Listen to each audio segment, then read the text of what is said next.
Hey, God bless you, my friend and sister Sharon. And today we are discussing why the American churches have been taken over by yoga wearing pant women, clad not just in the yoga pants, but the tight jeans, the booty skirts.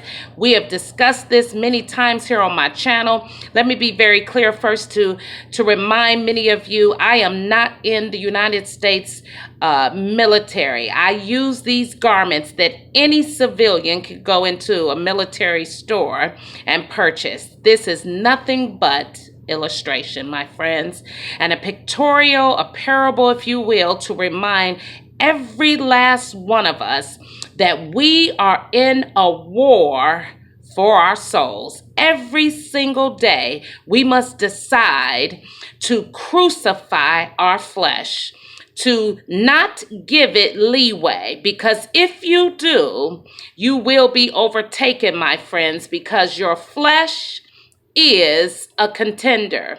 Now, I want us to know and understand that we have the obligation in response to God's beautiful gift of salvation to present our bodies as living sacrifices, holy and acceptable unto God. That's our reasonable service, my friends. And the scriptures tell us that let everyone who names the name of Christ turn from iniquity. And one of the sins, one of the things that many women are consumed with is self-worship. Self-worship is the reason why many can hear that we should be modest in our apparel and they scoff at it in their hearts because they are idolaters in their hearts. And I want to challenge you today, friends, to understand that when you are in a fellowship where they name the name of Christ, but yet you still see the pictorial of sexuality that is demonstrated with provocative women on the praise team, in the pulpit. They usher, they sing in the choir, they are on the trustee boards, they are oftentimes running the youth department. These are women clad in, usually yoga pants is just the norm. I viewed recently a video of a young woman who was on the platform of a very large church, and she had on her yoga pants. They had her microphone and that setup hooked to her back and her shirt. Friends, it was just disturbing. Why? Why is this an epidemic, and why is it important to deal with it? Because whether you want to believe it or not, friends, what's going on in the inside of you is going to come on the outside. It's going to manifest. So when people constantly say, God knows my heart and God looks at the heart, you are so correct. But it was our Savior that told us, you will know a tree by the fruit that it bears. Yoga pants come from the word yoga, which we know comes from the Asian world. And we must know that the word yoga simply means to be in union, to be yoked. Now, I've done an extensive video and a teaching already about yoga and why we do not participate in this new age phenomenon that's swept across this nation. I already have done a video there. But what the Spirit of God is dealing with today is that many of you continue to say you are followers of Christ, but you refuse to take off those yoga pants and them tight jeans and them booty skirts. And I'm going to tell you clearly why, my friends, because yoga pants were designed for yoga. They are body hugging, tight fitted, to allow the body to move, if you will. And yoga simply means to have union, to be yoked. That's what yoga means. And this is why many of you continue to struggle in your day-to-day walk, because you underestimate that you, my friend, my sister, you are in union, you are yoked to your buttocks, them thighs, them hips. Oh yes, you're yoked. You are yoked to your own body. And that's why you insist on continuing to showcase it, because you are in union with yourself. That's why you gotta have them. You gotta make an excuse. I remember a sister, when I first did a video a while back on the yoga pants, she kept emailing me, Sister Sharon, can we still wear our yoga pants with a long shirt? Can we still wear the yoga pants? Listen, sisters, go to God. Ask Jesus. Get away quietly with the Spirit. He'll tell you. Yoga pants, you will know that you are idolizing your backside and them hips and thighs. You'll know because you can't take them off. That's how you know you're yoked. The thought of you not wearing those yogas for one day torments you, because you are spiritually yoked to your own body. And that makes you an idolater.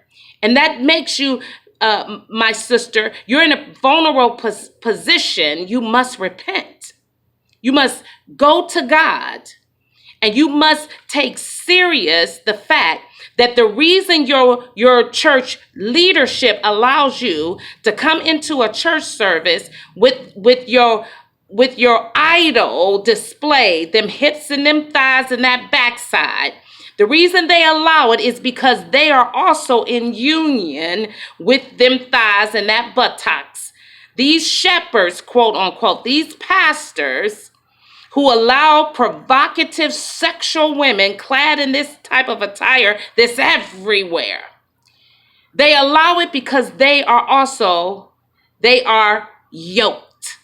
They are in union to the flesh, and they cannot risk your money leaving their fellowship, so they're not going to rebuke you. They're not going to sit you down and explain to you that your body is a temple and it belongs, so you say, to God. Your body is his temple, and God will not share his temple. He will not share with you and your idolatry. He won't share that with you, friends. He will condemn it. Condemn means it. No, this ain't no good. He don't condemn you. He condemns the worshiping of creation. And this is why we have this epidemic of yoga pant wearing women confessing you're a follower, and you keep making these excuses, sisters, because you are bound and it's in the spirit. How do you break it? You have to first know that our bodies must be adorned properly to protect us and others. Modest apparel doesn't just protect others, it protects you. So for you, sister, that know you are struggling in this thing, it's time for you first to admit it. See, until you can confess that thing, you cannot conquer that thing. You have to confess, I am an idolater. I'm in love with my thighs and my big old butt. That's right. Call the thing out. And let me tell you something, sisters. If your husband or any man, and for some, it's your own mother, your own mama worship your booty. That's right, your husband, anyone worshiping your backside. Because come on, let's keep it real. You know what you're working with when you put them on. Anyone worshiping your hips, thighs, and that butt, that booty, you got to allow God to arise. That's an enemy of your soul. If your husband referred to your body as a god, if your husband encourages you by purchasing and promoting and pushing you to showcase that booty, sister, that's your enemy. Many men worship and they're yoked to the booty. Oh, that's right. Come on, friends. Let me be clear to you. We are in a war for our soul. And unless you get serious about your soul, you will lose it. Jesus said, if your hand cause you to sin, cut it off. If our eyes cause us to sin, pluck them out. Now, he did not mean literally, but he's letting us know it's not going to be easy to get rid of things and people that will cause you to keep sinning against God. Now, how easy is it to go in your closet and snatch up them yogas, bag them up and burn them, throw them in the dumpster? Because, sister, let me help you. I've been walking with Jesus 30 years. I met Jesus. Actually, it's been a little over that. I met Jesus when I was 21 years old. And the first thing God's Spirit told me was to cover up my body. When you cannot cover up that booty, you are a worshiper of that thing.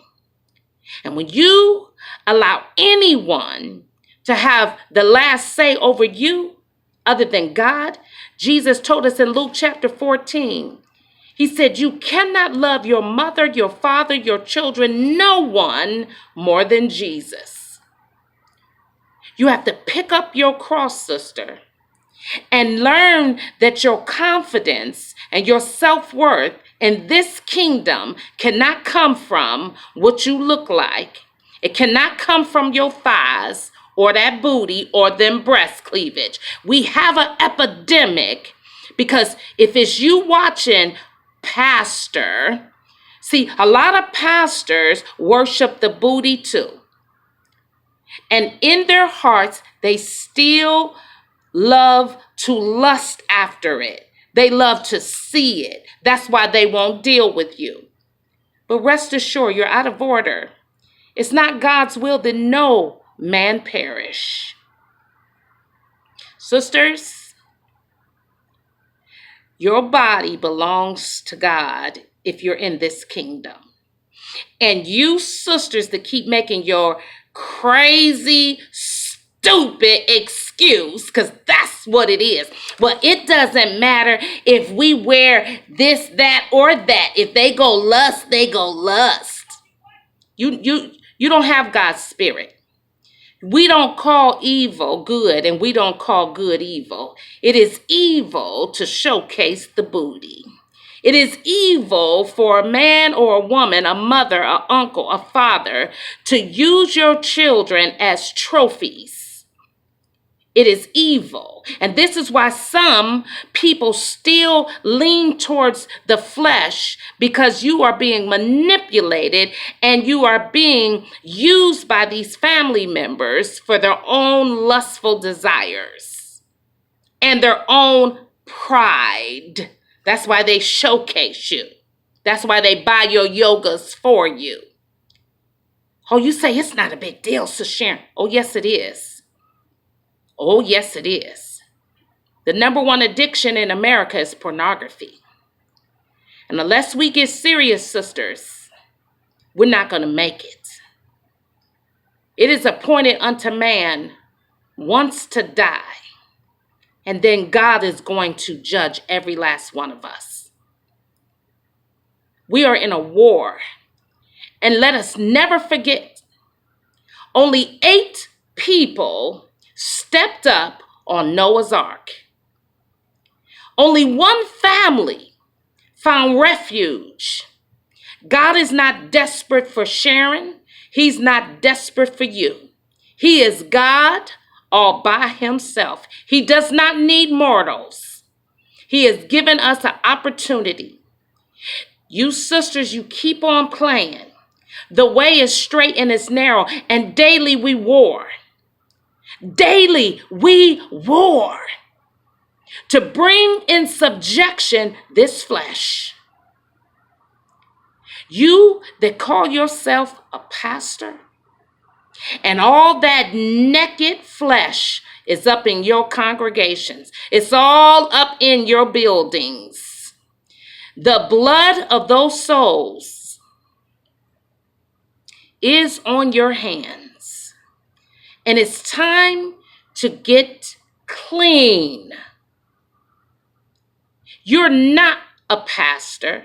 You're not a prophet. You are not an apostle. You're not an evangelist. You're not nothing in this kingdom if you refuse to warn your fellow man of God's wrath.